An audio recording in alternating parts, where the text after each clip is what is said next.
XYZ நேயர்கள் அனைவருக்கும் வணக்கம். 2025 செப்டம்பர் மாசம் ஒரு சனிக்கிழமை அன்னைக்கு இந்த தாவேகா தலைவர் விஜய் இருக்கிறார் இல்லைங்களா, அவர் நடத்திய ஒரு கூட்டத்துல கிட்டத்தட்ட 41 பேர் பலியானாங்க. உங்க எல்லாருக்குமே தெரியும். அதுல அழுது அடுத்தவங்க மேல பழி போட்டுதான் இன்றைக்கு அனுதாபத்துல இன்றைக்கு வெற்றி பெற்று வந்திருக்கிறார். ஆனா அந்த 41 பேருடைய சாவுக்கு காரணம் விஜய் தான் என்பதை யாராலும் மறுக்க முடியாது. தமிழ்நாட்டுல இருக்க அத்தனை பேருக்குமே தெரியும். இருந்தாலும் அவர் எங்களுடைய தலைவரா பாக்குறோம், அவர் எங்களுடைய உயிரா பாக்குறோம் அப்படின்னு சொல்றவங்க தான் இன்னைக்கு அதுக்கு முட்டு கொடுத்துட்டு இருக்காங்க. ஆனால் 41 பேரை கொன்றது விஜய் தான். இதுல எந்த விதமான சந்தேகமும் கிடையாது. 41 பேர் செத்துட்டாங்க. அப்படி இறந்து போனவர்களுக்கு நாங்கள் கருணை அடிப்படையில பணி நியமனங்களை வழங்குறோம் அப்படின்னு சொல்லிட்டு இந்த தாவேகா அரசு என்ன பண்ணுச்சுனாக்க, இப்ப ஒரு 2 வாரங்களுக்கு முன்னாடி எல்லாருக்கும் கிட்டத்தட்ட ஒரு 31 பேருக்கு அரசு பணி தற்காலிகமா வழங்குறோம்னு ஒரு அரசாணையை போட்டது. நாம் உட்பட அனைத்து கட்சிகள் உட்பட அத்தனை பேருமே எதிர்ப்பு தெரிவிச்சாங்க. இது பண்ணக்கூடாது, இது ஒரு தவறான முன்னுதாரணமா மாறிடும். ஒரு பொது நிகழ்ச்சிக்கு, ஒரு அரசு நிகழ்ச்சிக்கு யாராவது இறந்து போயிருந்தாங்கனாக்க அவங்களுக்கு பணி வழங்கலாம். ஆனா இங்க இறந்து போனவங்கன்றது ஒரு தனியா ஒரு கட்சிக்கு, ஒரு நடிகரை பார்க்க, இப்ப அவர் முதலமைச்சரா இருக்கலாம், அப்ப அவர் முதலமைச்சர் கிடையாது, அவர் எந்த ஒரு விதமான அரசு பதவியிலும் கிடையாது, அவர் ஒரு எம்பியோ எம்எல்ஏவோ கிடையாது. ஒருவேளை அவர் எம்பியா இருந்தோ எம்எல்ஏவா இருந்தோ அமைச்சரா இருந்தோ அவரை பார்க்க இறந்துட்டா கூட சரி, ஏதோ அரசு நிகழ்ச்சி கலந்து கொள்ள எம்பி எம்எல்ஏ இவர் போனாரு, அதுல இறந்துட்டாங்க, அரசு தான் பொறுப்பு இருக்கணும் அப்படின்னு சொல்லிட்டு அந்த பணியாணை கொடுத்திருந்தா கூட நம்ம ஏத்துக்கொண்டிருக்கலாம். ஆனால் விஜய் அவர்கள் அப்போ நடிகரா இருந்தாரு. ஒரு நடிகர் கட்சியினுடைய ஒரு கூட்டத்திற்கு இறந்தவங்களுக்கு, அங்க போய் இறந்து போனவங்களுக்கு நீங்க அரசு பணியை தூக்கி கொடுக்குறீங்கன்றது இது மிகப்பெரிய தவறான முன்னுதாரணமா இருக்கு. நம்ம பல முறை சொன்னோம். நீதிமன்றத்துக்கு போனா நீதிமன்றம் காரி துப்புன்னு சொன்னோம், புரியுதுங்களா? நீதிமன்றம் நிச்சயமா காரி துப்போம் அப்படின்னு நம்ம சொல்லியிருந்தோம். அதுதான் இன்றைக்கு நடந்திருக்கிறது. அப்ப அந்த 31 பேருக்கு அரசு வேலையை கொடுத்தது தற்காலிகமானதா தான் இருக்கணும்னு நீதிமன்றம் சொல்லியிருந்தது, புரியுதுங்களா? இவனுக்கு 31 பேருக்கு பணி ஆணை கொடுத்துட்டாங்க. பணி ஆணை கொடுத்த உடனே சென்னையை சேர்ந்த பிரபாகரன் அப்படின்ற ஒரு நபர் மதுரை உயர்நீதிமன்ற கிளையில வழக்கு போடுறாரு. இந்த மாதிரி அரசு பணிகளை தூக்கி கொடுக்க கூடாது, இது ஒரு கட்சி நிகழ்ச்சிக்கு போனவங்க, இது பொது நிகழ்ச்சி அல்ல, அப்ப அரசு பணியை தார வாப்பீங்களா? அப்போ காலமா வருஷமா தன்னுடைய சொந்தத்தை விட்டு குடும்பத்தை விட்டு பொருளாதாரத்தை செலவு பண்ணி அவன் உசுரை கொடுத்து படிச்சு எக்ஸாம் எழுதுறானே, அப்ப அந்த அரசு பணி அவங்களுக்கு எல்லாம் போகாம இந்த மாதிரி ஒரு கட்சி கூட்டத்துக்கு ஒரு நடிகரை பார்க்க இறந்து போனவங்களுக்கு தூக்கி கொடுத்தா இது என்ன நியாயம் சொல்லிட்டு அவர் கோர்ட்ல கேள்வி எழுப்பியிருந்தார். மனுவும் தாக்கல் பண்ணியிருந்தார். அந்த நீதிமன்றம் அந்த வழக்கை விசாரிச்சு இந்த பணி ஆணை என்பது நிரந்தர ஆணையாக இருக்கக்கூடாது, தற்காலிக ஆணையாகத்தான் இருக்கணும்னு சொல்லிட்டு அது உத்தரவு போட்டு அது தற்காலிக ஆணையாக தான் இருந்தது. இன்று மறு விசாரணைக்கு இன்றைக்கு வந்த உடனே மதுரை உயர்நீதிமன்ற நீதிபதிகள் பல கேள்விகள் கேட்கிறாங்க. ஏன்னா 2020 அதிமுக ஆட்சி காலத்துல கருணை அடிப்படையிலான பணிகள் யாருக்கு கொடுக்கலாம் அப்படின்னு ஒரு வரையறையை அதிமுக ஆட்சி இயற்றினது, புரியுதுங்களா? கருணை அடிப்படையிலான பணி யார் யாருக்கு? ஒருத்தவங்க அரசு பணியில இருக்கிறாங்க, அரசு பணியில இருக்கும் போதே உயிரிழந்துட்டாங்க, அல்லது பணியின் போது உயிரிழந்துட்டாங்கனாக்க அவங்களுடைய வாரிசுகளுக்கு கருணை அடிப்படையில கொடுக்கலாம். அல்லது ஒரு இந்திய போராட்டத்துல உயிரிழந்த அல்லது இந்திய சுதந்திர போராட்ட தியாகிகள் அவருடைய பிள்ளைகளுக்கு ஏதேனும் கருணை அடிப்படையில பணி கொடுக்கலாம். இது மாதிரி விதிகளை அதிமுக ஆட்சியில 2020 வகுக்கிறாங்க. அந்த விதிகளை மேற்கோள் காட்டிய இந்த நீதிமன்ற நீதிபதிகள் இந்த தாவேகா அரசை நோக்கி என்ன தெரியுமா கேள்வி எழுப்பினாங்க?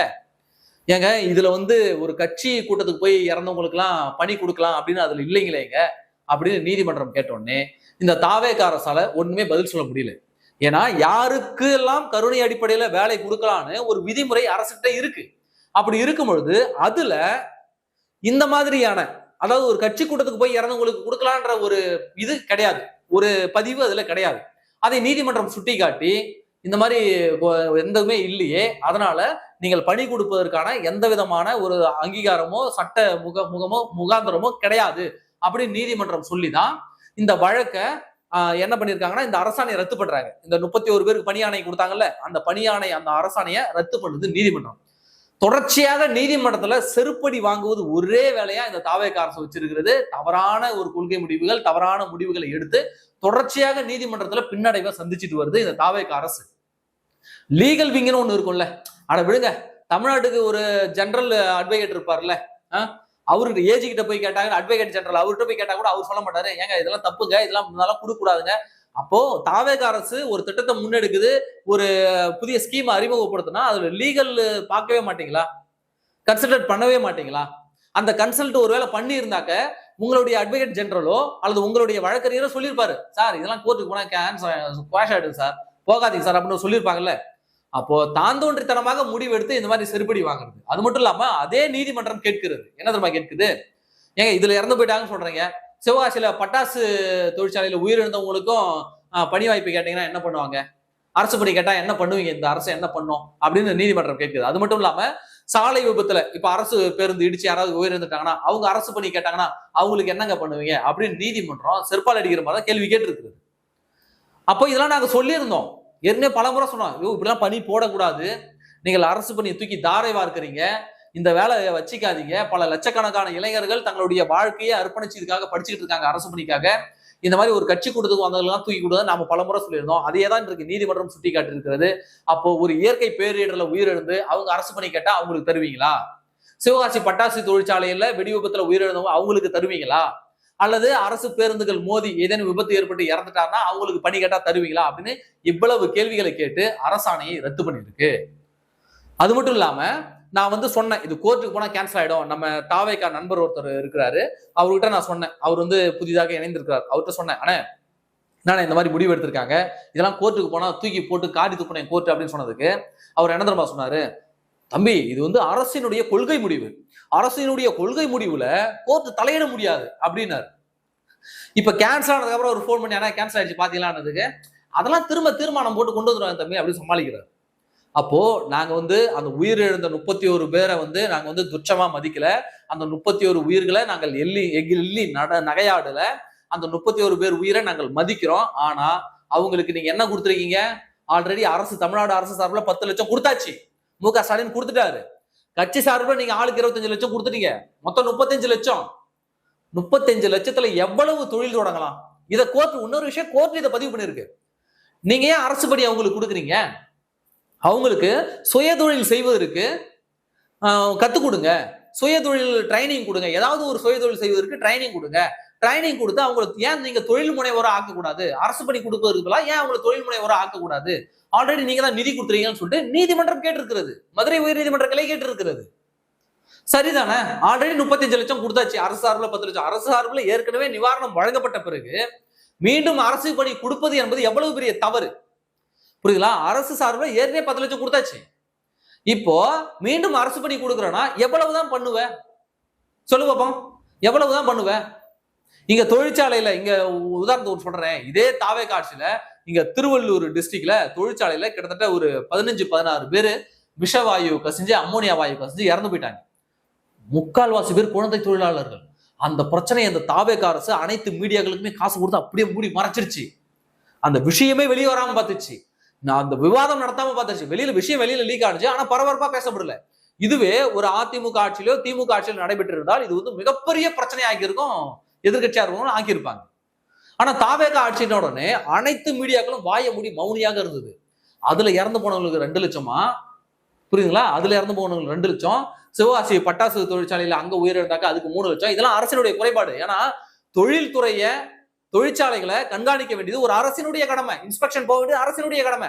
அப்ப அரசினுடைய கவனக்குறைவால இறந்து போனவங்க 3 லட்சம் 2 லட்சம் கொடுத்துட்டு ஒரு அரசியல் கட்சி கூட்டத்துக்கு வந்து இறந்து போனவங்களுக்கு அரசு வேலை தூக்கி கொடுக்கறதுல எந்த விதமான நியாயமும் கிடையாது.